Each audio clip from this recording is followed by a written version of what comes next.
But if we look at the data that Dalia has presented, okay, what jumps out immediately in terms of what American foreign policy makers had to do in the late Bush years and also what they have to do in the Obama years?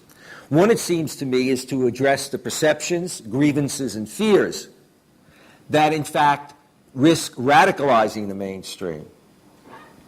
And the only way you can do that is actually to take a look first at, what do people really think? And when we do, then you're dealing with the issue of double standard across the board and denigration of Islam.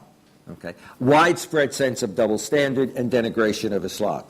Okay? What does that mean, though, if you're talking about double standard with regard to the promotion of democracy and human rights? It means that, in fact, the president has to emphasize diplomacy over the military. It means, in fact, that a president has to deal with that very difficult issue that we faced during the Cold War and we faced during the Cold War period of support for not just governments, but for governments that you may not like, for governments that may, in fact, not follow policies that your country is based upon, that you perceive as good, but that they're still governments that you believe you need to work with. And in particular, what does it mean with regard to authoritarian regimes, particularly at a time when post 9/11, many authoritarian regimes took the excuse of 9/11 to simply say, look, this is what we were all dealing with before 9/11, now you see what it's like, and therefore give us the aid, but don't press us on issues of violation of human rights. That is, the ability to, in fact, blur the distinction between mainstream, nonviolent opposition and extremists, and rather have a situation where both mainstream opposition and extremists, both secular and religious, if they had any kind of power, would in fact be marginalized or oppressed. I will have the honor of speaking in one of those countries at the end of this month that wins in spades on this. But the United States supports very strongly because it sees it as important in terms of the Arab-Israeli issue, even though its policy with regard to Palestinians at times. Ooh, I'm being recorded. I won't finish the sentence, but you can finish it for me. Now, what does that mean then concretely? It means facing the issue of how do we deal both with governments and with people concerns? How do we deal with pressuring and incenting authoritarian allies?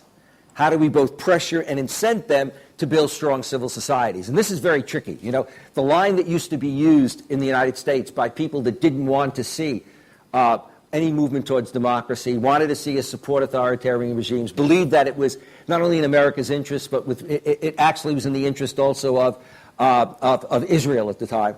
The line you would get is always, well, democracy is a tough thing for people to handle. It can be unstable. So then you look at France and the U.S., of course, they went through their revolutions. We had an even bloodier civil war, but we don't want to get into that. We're very concerned about everybody else's stability. And therefore, the line was don't go down that road, but promote civil society. But of course, part of the problem you have is what authoritarian regime is going to support a strong civil society? The World Economic Forum a couple of years ago, that line was put out about strong civil society. And all of a sudden you had representatives of two prominent Arab regimes stand up and say, in effect, if civil society is important, it has boomed in our country. Of course, in one of the countries, it's called royal NGOs. And in the other country, it's pretty much government-regulated, non-government organizations. More recently, that country received aid from the United States, and one of the things it said to the U.S. was that it did not want the U.S. to put any restrictions on what NGOs would get it, that indeed it should be able to distinguish what the good NGOs were and were not.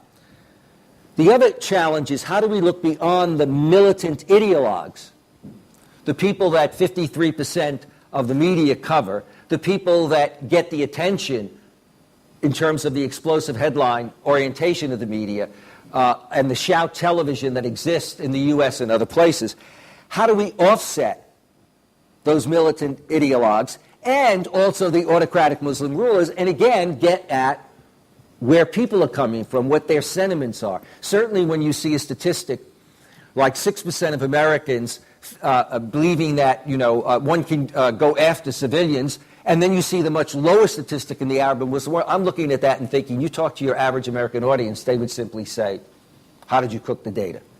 I mean, if they didn't see the whole discussion, they would, because it would go completely against the kind of popular image that most people